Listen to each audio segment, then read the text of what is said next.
नमस्कार, city post live देख रहे हैं। मेरा नाम वसीर है। जी हां, ओवैसी का सीमांचल से सीवान तक बड़ी चाल है। किंग मेकर बनने का प्लान है सर। ओवैसी जो है किंग मेकर बनना चाहते हैं।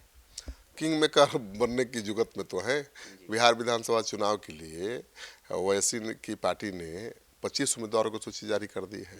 यह सूची भले सीमांचल केंद्रित दिखाई दे रही है, लेकिन ओवैसी इस बार गोपालगंज, सीवान, मुंगेर और मिथिलांचल के इलाके में भी अपने प्रत्याशी उतारकर एक बड़ा राजनीतिक फैक्टर बनने जा रहे हैं। बिहार चुनाव में किंग मेकर बनने की सीमांचल से लेकर सीवान तक महागठबंधन में हाहाकार मचा है। क्योंकि अब भाई क्या करेंगे, वो वैसे 5,000 वोट भी काट लिए किसी सीट पर तो महागठबंधन की हार तय है। सर, सीमांचल में एआईएमआईएम की रणनीति मुस्लिम वोट बैंक पर फोकस करना है सर। बिल्कुल। उनका तो कोर वोटर तो मुस्लिम ही है।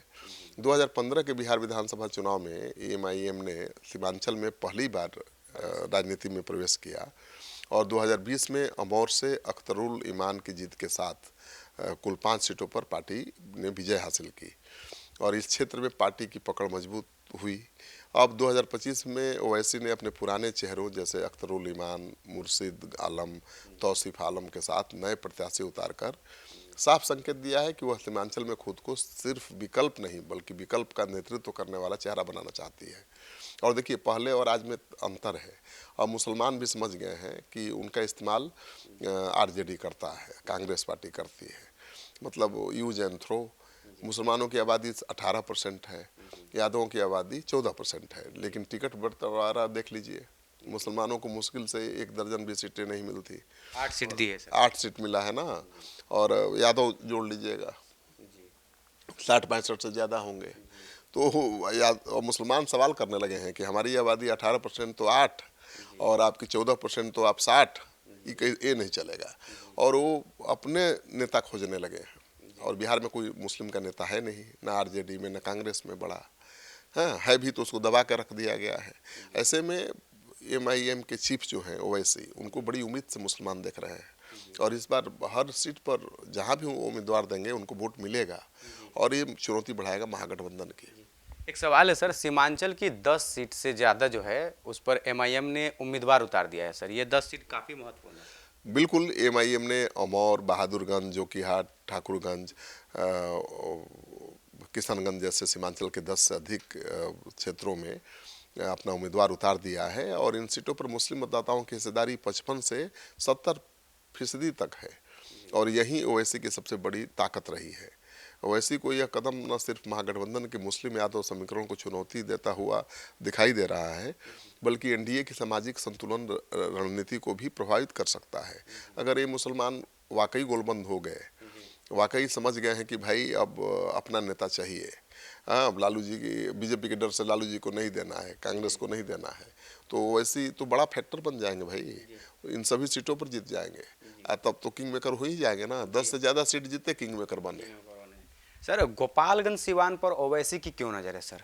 देखिए, गोपालगंज और सीवान जैसे जिलों में एमआईएम के प्रत्याशी का उतारना इस बार खास रणनीति का अ, संकेत देता है। इन दोनों जिलों में अब तक राजद का पारंपरिक प्रभाव क्षेत्र माना जाता है। आरजेडी का मुस्लिम और यादव वोट बैंक एमआईएम के सियासी धमक से बच सकता है।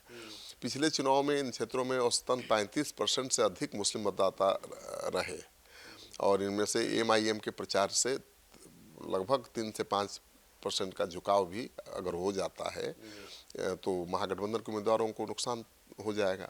आरजेडी और कांग्रेस दोनों के लिए यह सीधा वोट कटवा प्रभाव बन सकता है, मतलब एमआईएम आरजेडी कांग्रेस का खेल बिगाड़ सकता है। सर, ओवैसी ने मिथिलांचल और मगध में नई पारी की शुरुआत की है। क्या असर पड़ेगा सर? पड़ेगा।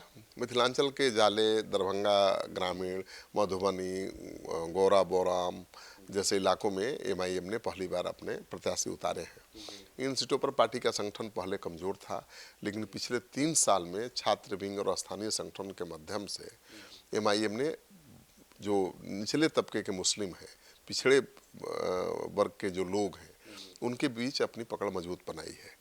ओवैसी की रणनीति यहाँ लंबी है, भले ही सीट जितना मुश्किल हो, लेकिन अगर पार्टी 5 से 7% वोट भी ले लेती है तो भविष्य में यह गठबंधन राजनीति में सौदेबाजी की स्थिति पहुंच जाएगी। अभी तक तो तेजस्वी ने भाव ही नहीं दिया। एमआईएम कहता रहा कि हमको महागठबंधन में लीजिए, लेकिन जैसे ही 5 से 7% वोट इन इलाकों में एमआईएम को मिलेगा, मजबूरी बन जाएंगे ओवैसी महागठबंधन के लिए।